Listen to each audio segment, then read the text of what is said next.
Boa noite a todos. Está meio fraco, hein? Vou chamar os professores aqui, né? Para ver se engrossa. Eu gostaria de agradecer ao Dr. Oswaldo, ao Dr. Miguel, principalmente ao Dr. Oswaldo, me proporcionar estar aqui presente com vocês, né?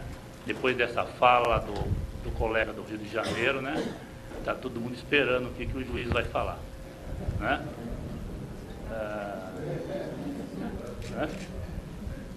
Mas no meu currículo eu deixo de propósito uma parte da minha vida, né, que eu gosto de falar,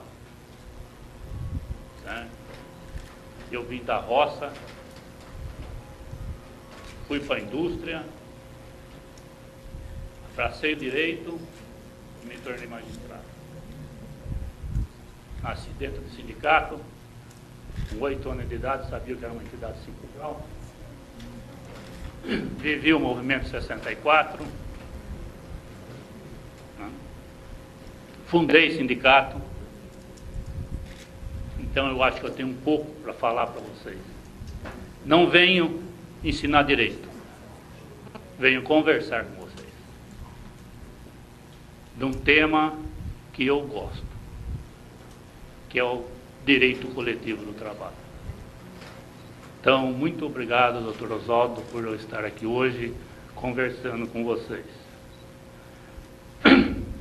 E eu vou seguir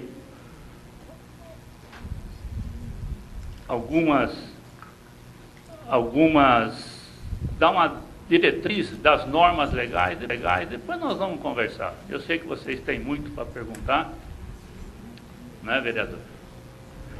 Certo? Mas é importante que a gente se situe, né, no campo da legislação, o tema que nós estamos falando, negociação coletiva. Há um princípio fundamental na negociação coletiva. E o princípio está aí, ó, é uma balança, que está na nossa Constituição de 88, que foi chamada de cidadã. Não é isso? Depois de muita luta. Está aí, ó. Valorização social do trabalho e iniciativa privada. Artigo 1º, inciso 4º. Princípio fundamental desse Estado de Direito que nós vivemos após 88. Se uma negociação coletiva não desaguar no equilíbrio da balança, ela não é uma negociação coletiva boa. Toda vez que pende para o lado do capital ou para o lado do trabalhador, certo? Então a negociação coletiva tem que ter isso, um princípio de equilíbrio. E para se conseguir isso não é fácil. Para se conseguir isso daqui não é fácil, né? Ainda eu vivo esses 2 últimos anos no tribunal negociando.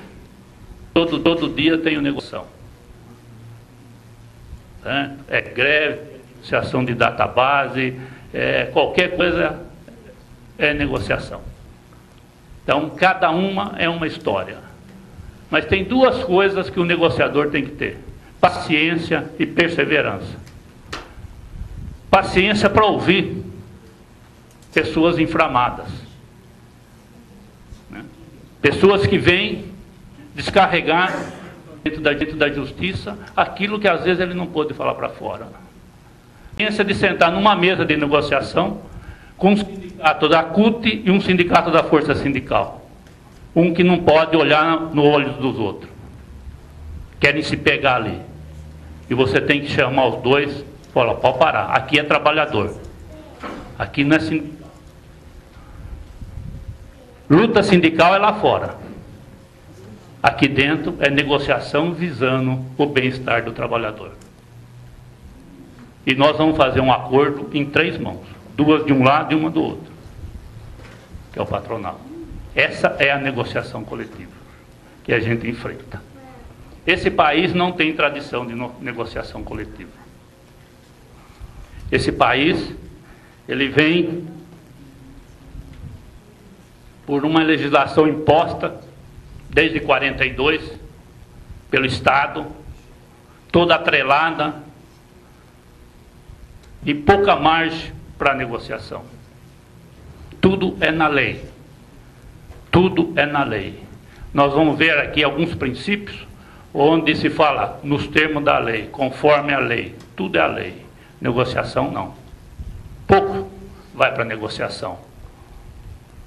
Então essa é a realidade que nós vivemos desde 42, quando se fundou o sindicato nesse país.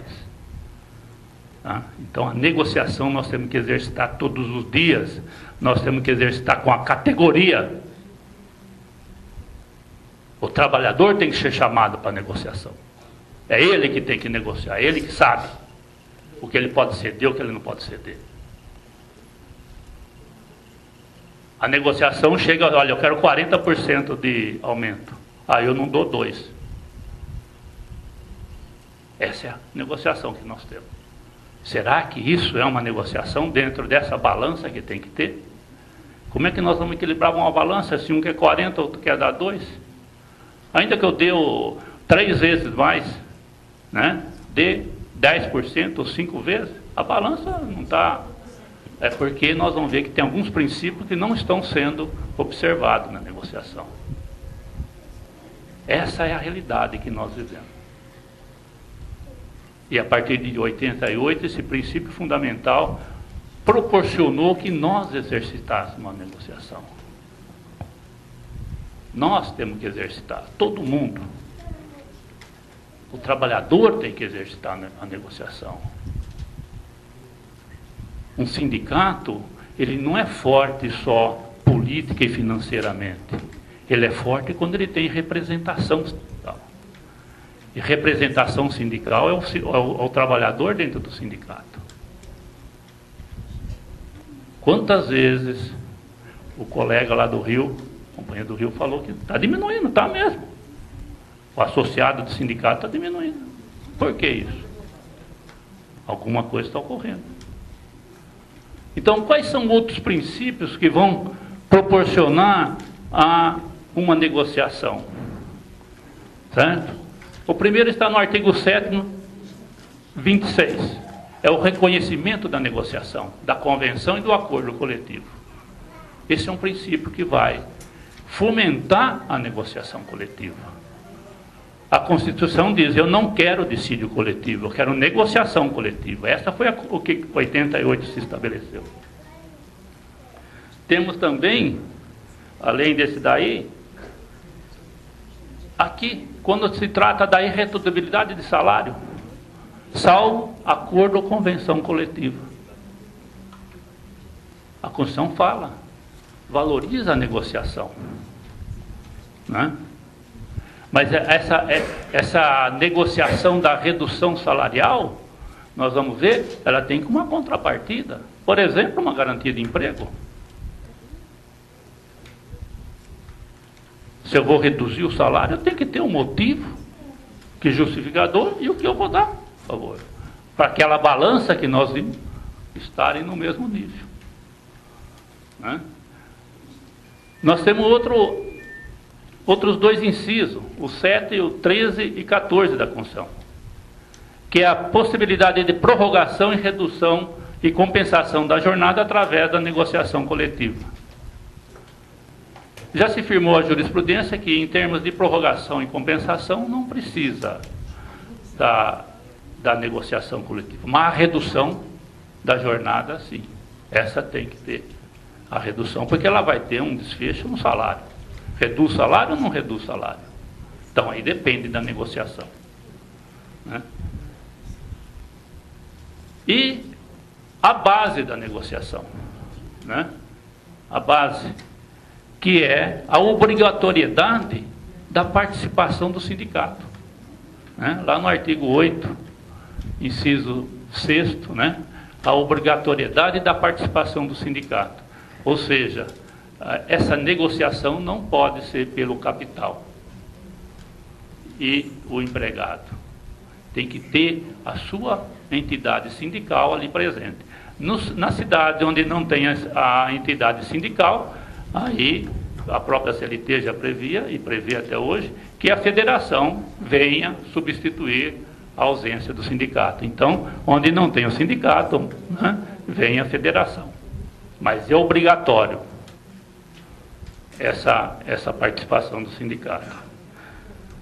E há um princípio infraconstitucional que veio mais explícito no Código Civil de 2002, que é a boa-fé. Quer dizer, nenhum contrato pode estar fora da boa-fé. E a negociação coletiva deságua num acordo coletivo ou numa convenção coletiva, que nada mais é do que um contrato, né? Em alguns países chama-se contrato coletivo de trabalho, né? E aqui no Brasil nós temos o acordo e a convenção. O acordo quando é feito diretamente com a empresa, e a convenção quando são duas entidades sindicais fazendo. Isso daí todo mundo sabe, todo mundo vê, né? E todo trabalhador tinha que ter em mãos uma convenção, um acordo coletivo. Tá? Então, tanto na conclusão desse contrato, quanto na execução dele, tem que ter a boa-fé. Esse é o princípio que leva aquela balança a ser equilibrada. E a norma coletiva. Nós tínhamos, desde 42, a ideia que a negociação coletiva, a norma coletiva que fosse originária, era só para criar direitos, para avançar onde a lei já estabelecia alguma coisa. E aí apareceu um termo, né, que é muito bonito, flexibilização, né? Então começou a falar, mas o que é isso? É lógico que o lado do capital, flexibilização é diminuir direito. Mas será que é isso que a Constituição fala? Pode, numa norma coletiva, extrair um direito que está assegurado por lei ou até pela própria Constituição? Não. Pode com termos. Desde que haja uma contrapartida, uma remuneração compensatória. Isso é flexibilização. Certo? Essa é a ideia da norma coletiva que vai flexibilizar um direito. Então eu posso reduzir salário, mas o que vai dar em contrapartida? Né? Eu posso fazer qualquer coisa, mas o que eu vou dar? Até na dispensa coletiva exige-se a negociação. Nós tivemos o caso rumoroso da Embraer. Acompanharam o caso da Embraer, das 4.200 demissões, né? Tivemos que enfrentar, o nosso tribunal enfrentou aquilo lá. Não se tinha jurisprudência nenhuma, não se tinha legislação. Se tinha, sim, uma Constituição que permite a dispensa, né? Cuja indenização seria só os 40% do fundo de garantia. E o tribunal enfrentou, falou, não, nós vamos decidir. Nós vamos decidir isso daqui. Se a Embraer ou qualquer empregador pode assim, de uma hora a outra, mandar tudo embora sem dar uma compensação. E conseguimos emplacar uma jurisprudência que toda dispensa coletiva tem que passar por uma negociação coletiva. Essa foi a pedra de toque do dissídio coletivo da Embraer. Não é o valor quanto foi pago para o trabalhador. Foi o seguinte, toda dispensa coletiva tem que passar por uma negociação coletiva. Essa jurisprudência foi firmada e confirmada pelo TST.